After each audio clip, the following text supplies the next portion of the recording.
Hello, hello, and welcome to the 12th episode of The Missing Piece with our beautiful guest, BhagyaLakshmi Murali from Bangalore. Thank you so much, Bhagya, for being on. Thank you. Thank you for inviting me, Preshma, to be here. Yeah, most welcome, Bhagya. I met you 4 years ago, right after I began my Access journey. You were my first, actually second facilitator after Sonal Kismani. And it was amazing to be in a foundation with you. And those 4 days, you just melted my walls in so many ways. I didn't know kindness could exist. And not only kindness, but a very different sense of caring. That's very rare to find on the planet.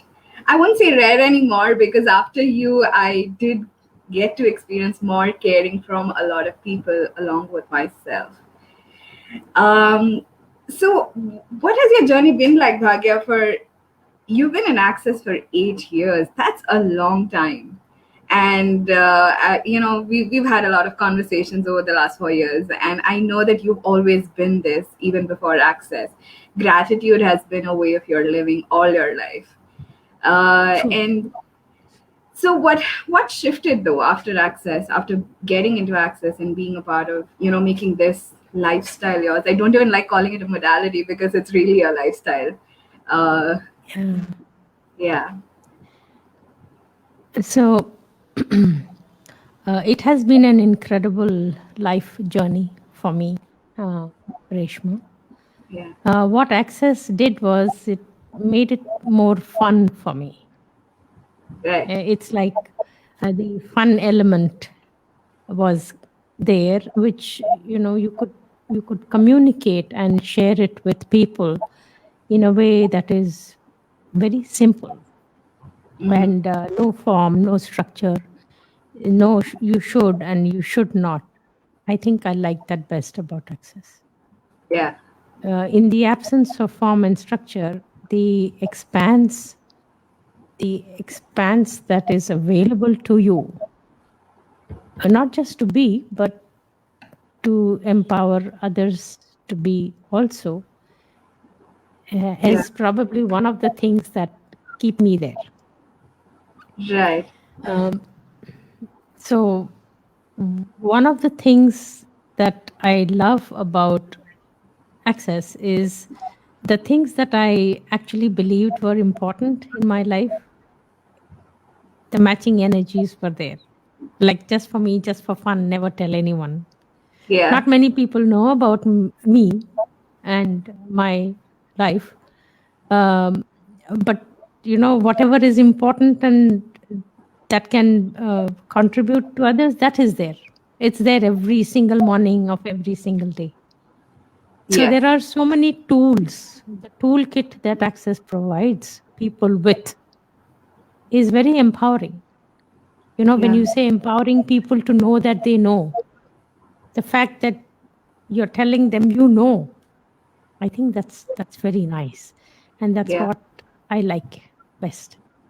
Absolutely. I think And it's which, yeah. so empowering to know that like that one tool that Access gives us. Because very often we live most of our life from a space of I don't know what to do. I I don't don't know. know. Yeah, the whole like the I don't know is so common, right? I Like don't know. and it's just that one sentence that Access gives, the motto of Access, like empowering people to know that they know, is truly one of the best things that Access has gifted us with. And yeah. Because most of life on this planet, in school, in college, you don't know. You have to learn it from me. You don't know. We din it into children's heads so much that they stop believing in themselves. They stop listening to themselves. They don't even remember by the time they're out of the school that they know. Yeah. They're, I don't know. I don't know. So Yeah. to change that from I don't know to I do know is my target, and which keeps me renewing my license year after year. Actually, that was one of my questions in today's episode: is what is actually your target? Why do you continue to do what you do? I know why it's not a question and it's a choice to, do what you do every single day, waking up every day. But what keeps you going, Bhagya? What keeps you choosing this every single day without giving up? Yeah, because never give up, never give in, never quit is Yeah. also something that Access talks about. Yeah. But I have never quit. I have never believed that quitting is an option for me or for anyone. And so those who are willing to spend time with me, or those who are willing to listen to what I have to say, I'm willing to reach out to those people, knowing that if they just make some course corrections, then they become unstoppable. There is nothing and no one that can stop them. I want to Yeah. see a world full of people like that, Yeah. unstoppable, Yeah. unlimited. Absolutely. And I know that's a possibility for a lot of us who have these tools of access and who know that life doesn't happen to you, right? It's like we Yes, create our life. Now, there are true. a lot of people in the world out there who believe life happens to them. People abuse them, people torture them, people put them down. That set of people, and somehow I feel it's a challenge to get to them, to tell them that there's a possibility that's available. And I'm coming from a space of where a friend recently reached out to me and he's like, this is what is happening to me. My parents have been this, and there's been a whole lot of abuse. And he's 33, and there's 20, like, he's carried 20 years of abuse with him up until now. And so what would you suggest to somebody who is really at the verge of giving up, who doesn't You, see a different possibility? you know, Reshma, until the age of 18, we can dump everything on our parents, teachers, elders. They didn't do this, they did this. They only did this, they never did any of whatever it is that it is, a point of view from experience or whatever it is. We can put it all on our parents.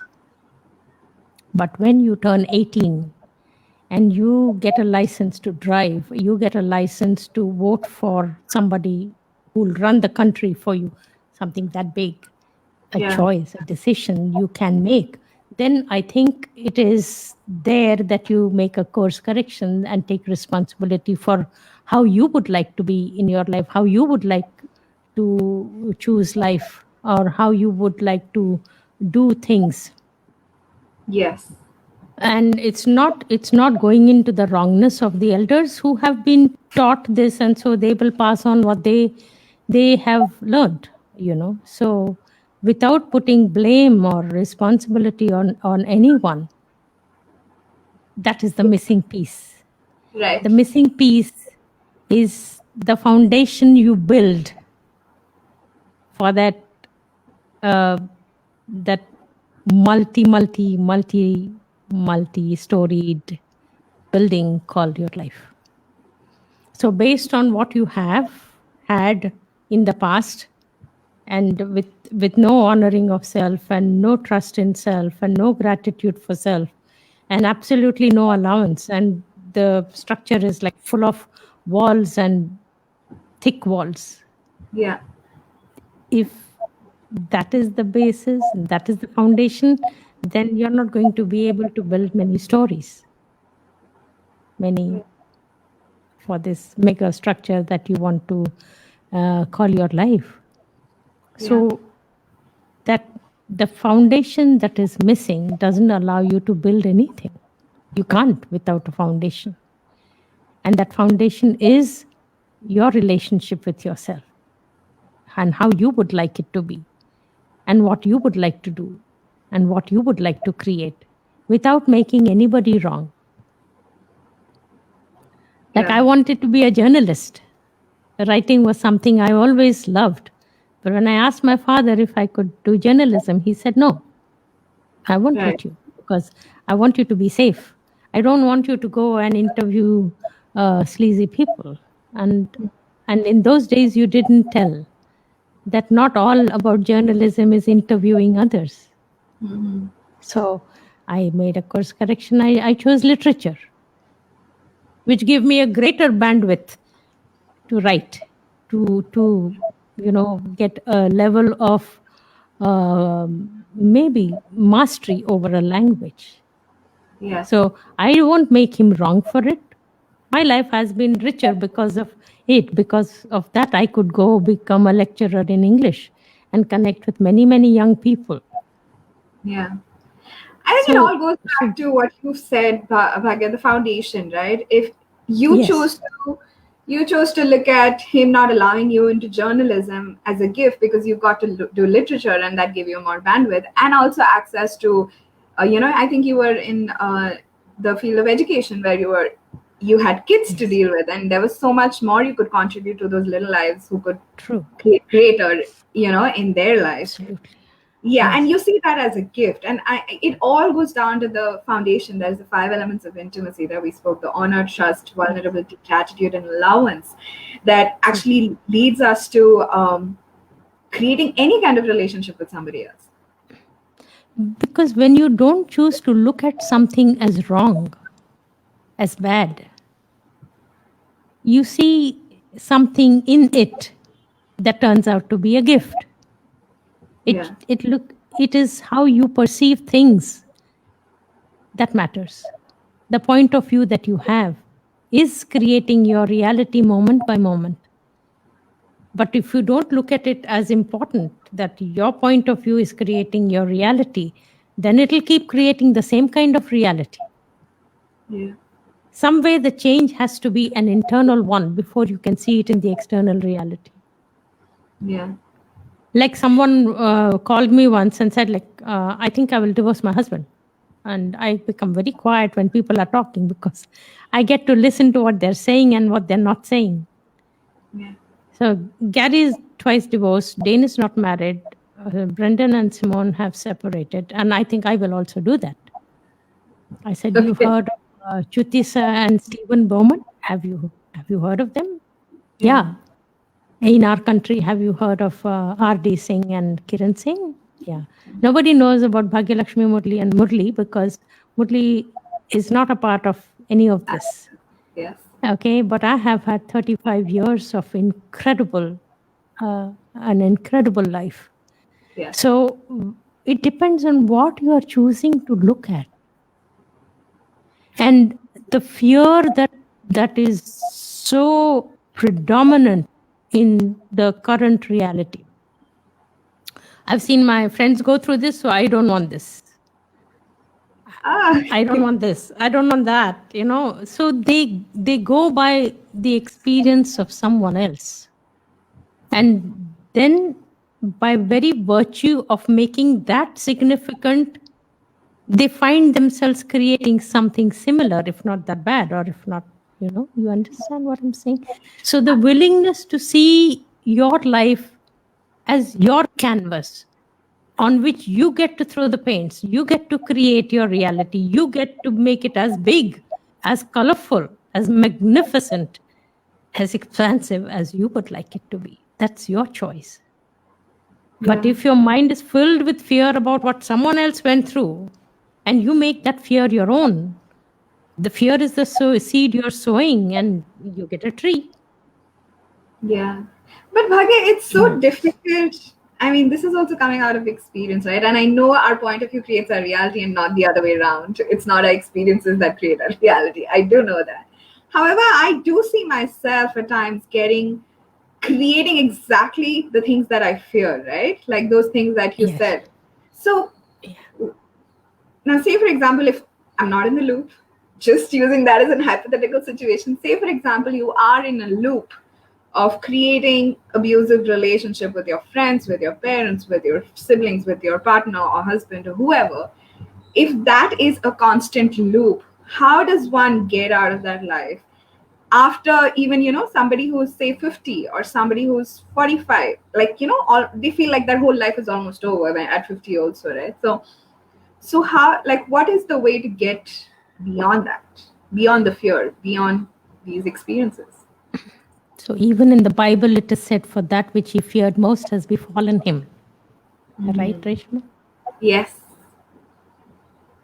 So now, instead of looking outside, the recurrent pattern, you look inside and ask yourself, where have I made this a reference point?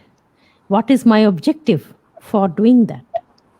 As long as that is the reference point, am I going to be able to create anything different? Right. Could I let go? Could I let go of those references, those reference points that have not created anything great for me in the past, but which if I hold on to, will rob me of possibilities in the present and in the future? The Yeah. willingness to look within and to ask yourself questions is the missing element. We don't ask questions. Yeah. We are so We can busy do it. judging ourselves, that Yeah. we pile it up from outside also. Yeah. We somehow love being the victims. We love playing the victim. A lot It's of an us. identity. It's an identity that people create. And they wonder, what will I be without this identity? I mean, who would I be? I don't know how to be anything else, they tell me. I said, really? Are you sure? And that's the crack through which you go in and say, there is light within if you're willing to choose. Can you If talk a you're little more willing to, about the whole identity bit? yeah. So everyone likes to have a definition of themselves, an identity of who they are or who they think they are. And if it is having to make a course correction or, you are trying to make a change, there is a lot of fear around that. Because the change involves something unknown, something unfamiliar, something that is not a part of the uncomfortable comfort zone. So people would rather go back to the known because at least that is familiar. Yeah. But nothing that is familiar includes Any kind of possibility. any kind of reality that you are desiring and asking for. Because you're always desiring and asking for something more, which you have not already experienced. Since you have not already experienced it, how will it be in the known field? Correct. Correct. So why do we keep asking for something greater, something bigger, while not willing to expand ourselves to hold that which we're asking for? Which means that we're not in a vibrational alignment with or congruence with or a match to what we're asking.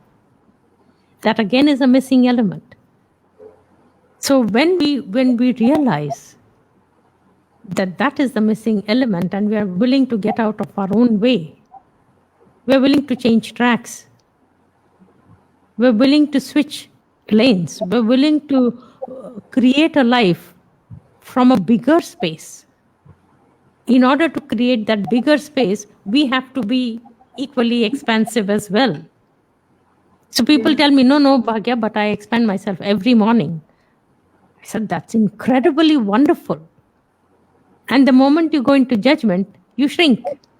The moment you get angry with yourself or someone, you shrink.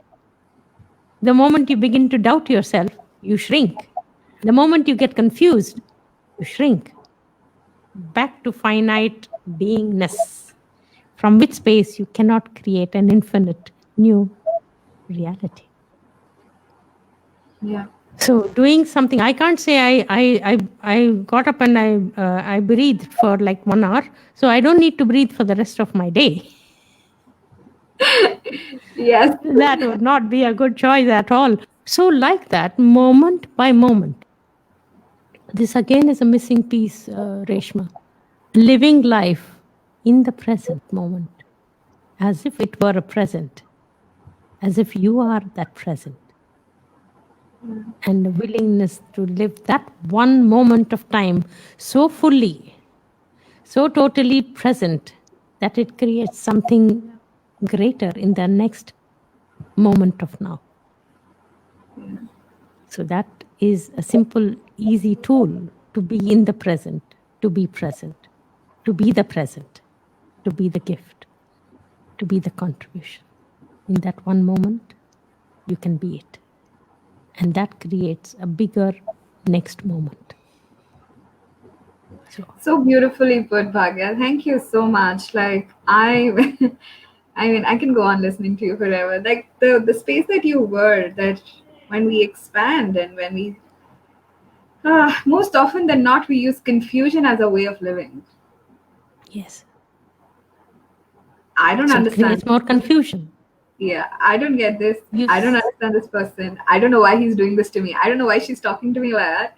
I don't know why my boss treats me so badly when he can treat somebody else in a good way. The whole comparison, the whole confusion, the whole computation, permutation, and understanding how to live your life as though there is a manual to go about it. Yeah. And what you project, you see more of, don't you? Yes. Yeah. So the willingness to recognize that how it is outside depends on how it is or how I am inside. It might seem like simple, but it is the greatest tool to be present, to be kinder to yourself, and then be an invitation for that kindness from outside also. You will not get anything from outside that you're not giving to yourself. You will get everything from outside that you give to yourself. So the unkindness, the criticism, the judgment that you get from outside is a good indication of what you're doing to yourself. Yes. So Bhagya, It does not change outside. It does not change outside until it changes inside. Yes. Yes. So Bhagya, this like I would love to always be grateful for me and feel content in myself, and there are moments that I do get angry, I do get upset. There are those moments, and I do sort of, I do take it out on my best friend, or somebody who's close to me. I would sort of take it out, and there are moments that they throw it back at me. When I'm upset, I expect them to just be in allowance and probably be there for those 5 minutes that I'm upset. So how does that work? How does that dynamic work? I don't even know what my question there is. But I'm not. I get what you're asking me. So the thing is, we are taking life 10 seconds at a time, right, Ma? I would prefer one moment at a time, which I do, but even 10 seconds. So 10 seconds of that energy you can be. If you don't and you suppress it, it's like the Vesuvius bubbling away inside. Sometime it's going to erupt and explode. Yeah, right? So 10 seconds, you can be that energy. Only 10 seconds. And get out of it yourself. Because when you throw it at somebody, they get the chance to throw it back at you. So the anger that you threw is coming back to you multiplied, doubled, quadrupled. As many people as you throw it at, they're going to throw it back at you. So the willingness to see that, is that a kindness to people to throw my anger at them? Not really. Yeah. And the best possible news is that anger which you are right now experiencing or feeling or sensing in yourself, what is it doing to your body? Is it helping the body to be healthier, happier? It's only destroying and decaying. Anger is what we feel. If you're looking at it from a different perspective, then the liver is the one that has to process it. And the liver is the wood element in the body. So throwing fire at it is not a good idea at all. When you realize that what you're doing or what you're sensing or what you're feeling is actually hurting and harming you, then it gives you a reason to not do that. Wow. So nobody would willingly want to harm themselves. But anger, rage, fury, hate, guilt, blame, shame, regret, and all the rest of the distractors actually do harm us. They become our cellular memory. And then that memory is passed on from cell to cell. And then that energy never really goes. Yeah. How much are we harming ourselves with the choices that we are making? Is a good question to ask ourselves. Yeah. So what's the way around that, Bhagya? Not being is a 10 choice, seconds. of course. Yeah. How about the 10 cellular memory seconds. that you spoke? We've lived a particular way. Yeah, for but years. in this moment, you get to change it because there are cells dying in this moment, and then there are new cells that are being born. The old cells are going to pass on the memory to the new one. So in this moment, you get to make a new choice, a new memory that your cells can pass on to the newer ones that are to come. Wow, that's so beautiful. So if we choose gratitude in this moment and continue to choose gratitude every 10 seconds, we change the whole way our body functions. We change Yes. the way we be. We change the vibrational frequency that we be on the planet. And as a whole, we do contribute to the planet as well when we be that. Absolutely. Yes. So beautifully Absolutely. put. That is so beautifully put. Then you can be gratefully 66. And then you can be 6 at 66 gratefully, because the wonder and then the sense of wonderment never really leaves.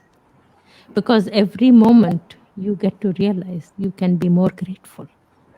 Just being alive and breathing on your own is something that each one of us can be so grateful for right now in this current reality. It doesn't have to be something like, I got a lottery, so I'm grateful. Just, I'm alive, I'm breathing on my own. Yeah. Imagine how much gratitude we can have just for that one thing. And why do we not choose to be that? Because we take it for granted. We And I take don't think ourselves we for see it as, granted. also we don't see it as a gift, Bhagya. A lot of people don't see life or living as a gift. A lot of people see that as a burden. Oh my God, I'm here, so I have to just live it. Let me just get done with it, please. Already. Just true that. So it is a gift that they have yet to unwrap, and is now the time is today the day, is what I would like to ask them. It can be. It need not be postponed. We need not postpone life. So the willingness to recognize that in every moment we get to make a new choice, a greater choice. Isn't it incredible? I think it is. And it's a beautiful gift. It's a beautiful gift and a tool to change everything. Every single thing. Yeah. From the gruesomest It's a abuse. master key, no? It's a master key. It opens all locks. It opens all doors. And and if you can add allowance to it, then nothing else is required. Then that's absolutely the most wonderful way to be. Yeah. So we have a couple of questions in the chat, Bhagya. Somebody is asking, would you recommend abuse hold? I prefer not to recommend anything to anybody. Okay. It's a good tool, and it's a good. I was in conversation with a friend just before the call, and we got talking about why I never ask for energy contribution. It's not from a place of superiority at all, Reshma. You know me better. Yes, I do. It is because when something shows up, I get the opportunity to clear it myself by going to the core of what it is that is creating that.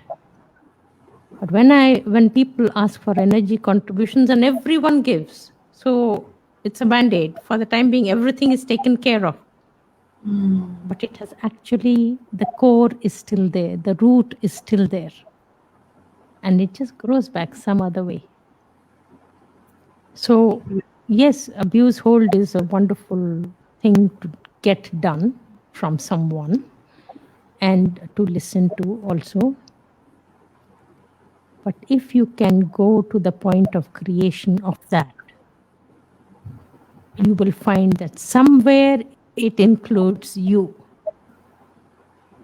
Somewhere you are abusive towards yourself without actually realizing that. That could be a point of turn. That could be a turning point that I stop doing this to myself. I put a stop to that. I'm not choosing that anymore. What else can I choose? Yeah. And instead of then being self-abusive, you become the one who acknowledges yourself. You become the one who appreciates yourself. You become the one who is in allowance of yourself. You become the one who is more grateful for yourself. You become the one who is willing to trust yourself more than ever before. You become the one who has cultivated a level of respect for yourself that has never been there.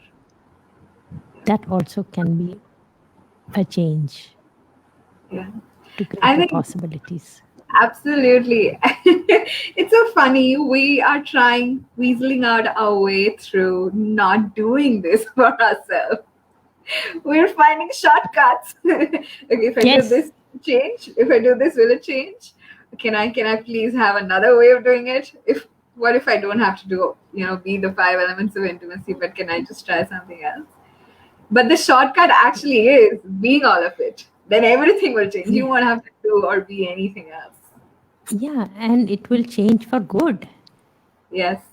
It will change forever.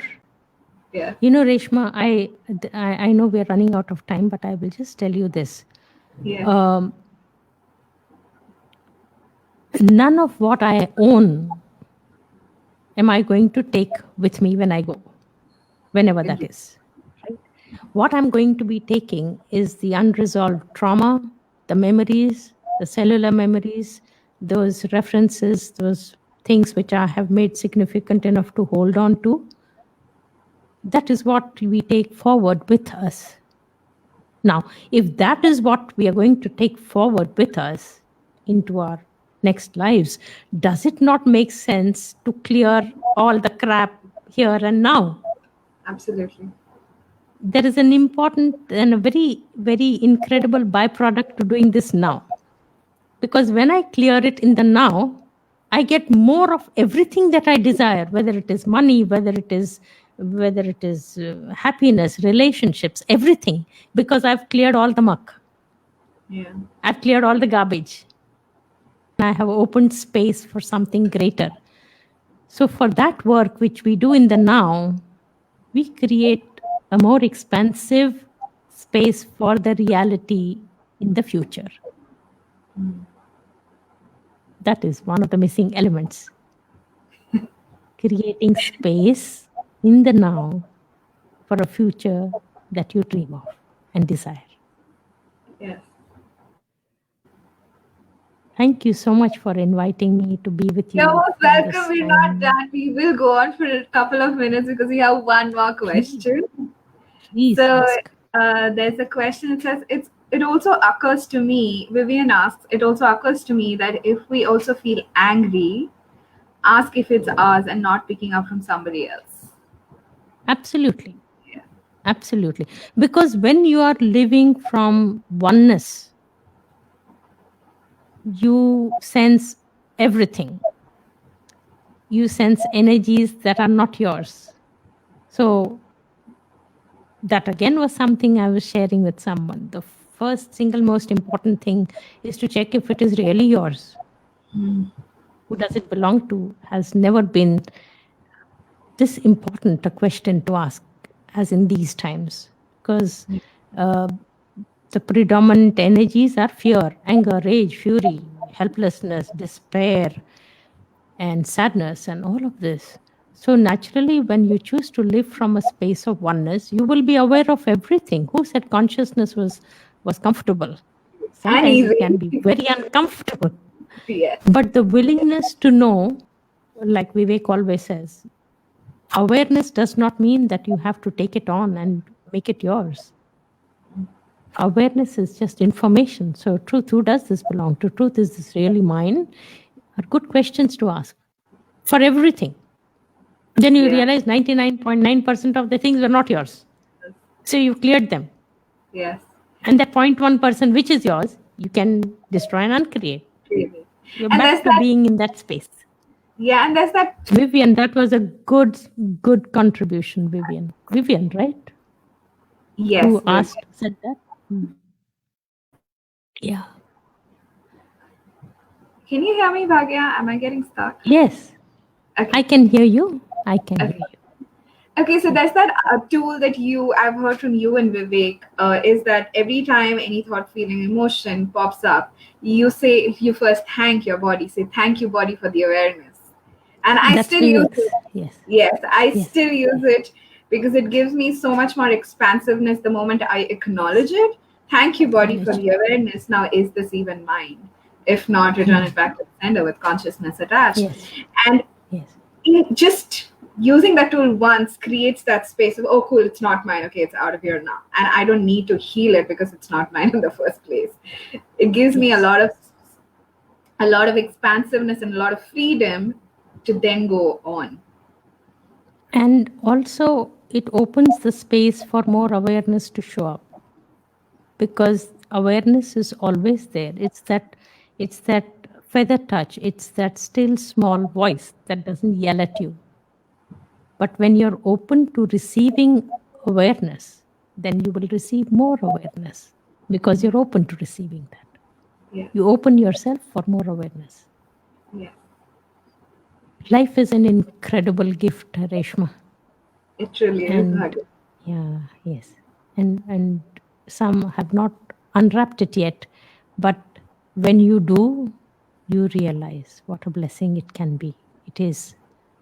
Yeah. And I wish everyone who is listening, everyone who will probably listen and watch, the very best of everything that life has to offer.